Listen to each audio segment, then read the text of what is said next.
Hi, this is Dr. Gordo, and welcome to the Raven and the Writing Desk. Today we are continuing our series on English spelling patterns, and today we're looking at single syllable words that end in either LL or SS, the letters D, G, E, or the letters T, C, H. Again, these are single syllable words, but they can jam in quite the interesting letter combinations, so they can be tricky to spell, but they're high frequency words, so they're good to know how to spell, and it's really just a matter of sounding them out. So let's take a look.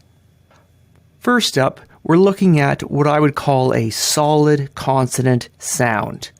In the left-hand column, I have words that end in a solid L sound. Ball, tall, doll, pill, still, full, bowl.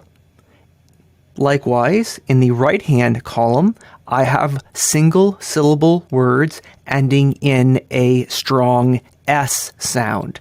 Brass, class, mess, bliss, floss, fuss. So, what spelling patterns can we see here? First of all, there's a bit of a pronunciation issue. Listen to ball as compared to brass, tall as compared to class. The LL has a bit of a different impact on the A than the SS, but spelling-wise, there's really no difference here. We have a consonant sound teaming up with a vowel, teaming up with a solid consonant sound like the L formed by two L's or the S formed by two S's. So, for the pattern in these single syllable words, if you hear that strong L or that strong S at the end, it's just a matter of focusing on that initial consonant sound, because it's going to team up with a vowel that's going to make sense according to the pronunciation, and then it's a matter of remembering you need two letters at the end to get that solid consonant sound. So this rule also applies to words, single syllable words that end in FF or ZZ, such as off, staff, stiff, cliff, buzz, or jazz. The exceptions to this rule are also high frequency words, so the good news is you're going to use them often enough that you'll remember these exceptions. They're just simply single syllable words that are not following this rule of the double consonant at the end. Bus, us, yes, gas, this, plus, and pal. Let's move on to the next pattern. In this pattern, it's important to remember that no English word ends with the letter J. So if I was to ask an English language learner how to spell the word edge, if that person spelled it E-D-J, it would be forgivable because what letter is going to make that J sound at the end? In English, we spell it with D-G-E, at least in single syllable words. So, some examples for you: fudge, ridge, ledge, lodge. So we can see a similar rule here, kind of with a backwards design. Think of it this way. When you hear that J sound at the end, it's going to be spelled with D-G-E. Then think about the beginning of the word and listen to that sound.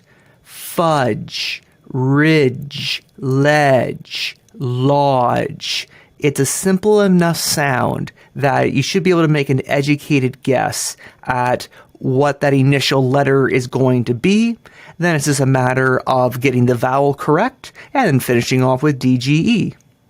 So to bring that home for you, if a single syllable word ends in that sound edge, it's spelled consonant, vowel, DGE. So if you look at the word bridge, we have two vowels in there. So you might initially be thinking that it's two syllables, but it's a single syllable. Get your DGE at the end and then sound out the beginning. Bridge. You can hear that B and the R in there.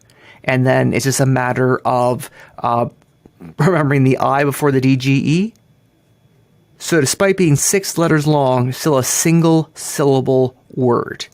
If an English language learner was to spell this BRJ, be a little hard to understand, but all the sounds are correct. It's a matter of changing that J to a DGE and then bridge. Make sure you're getting the BRI in there. Before we move on, a quick note that this rule does have its exceptions. There are some 2-syllable words that use that letter combination, DGE, such as midget, gadget, ledger, fidget, badger. So you'll see those words, you'll come across them, that is. And then there's also the exceptions in words like range and cage, where they're dropping the D. That has to do with the long vowel sound in the word, but to fully explain this exception would be better placed in another video. So in the meantime, let's move on to our final spelling pattern. This last sound is what I call the shushing sound. It's the sound formed by TCH at the end of batch, itch, sketch, scotch, Dutch. So if you want to shush someone, it is like that sh kind of a sound, batch. We are going to spell that sound with TCH. And then again, single syllable words. We know it's going to end in TCH because we can hear that ch sound. So sound out the beginning of the word, such as the word scotch, ska.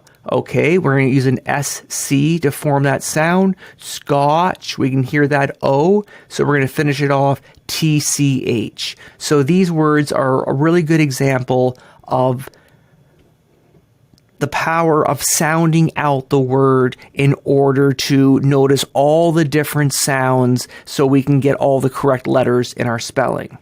So, from the top, listen to the full word. Ball, range, catch. Single syllable words, but you can hear all the different letters. If you can hear a solid consonant sound at the end, such as the word ball or class, you're going to use a double letter. Does the word rhyme with edge, such as fridge? You're going to use DGE. Or does it have that sh sound, as in itch? You're going to use TCH, also in the word match, MATCH. So I thank you for your time today. If you found this video helpful, you might like our other videos on spelling patterns, such as spelling the k sound, such as in the word catch. Or if you want to just watch a series of our videos, put on our grammar playlist.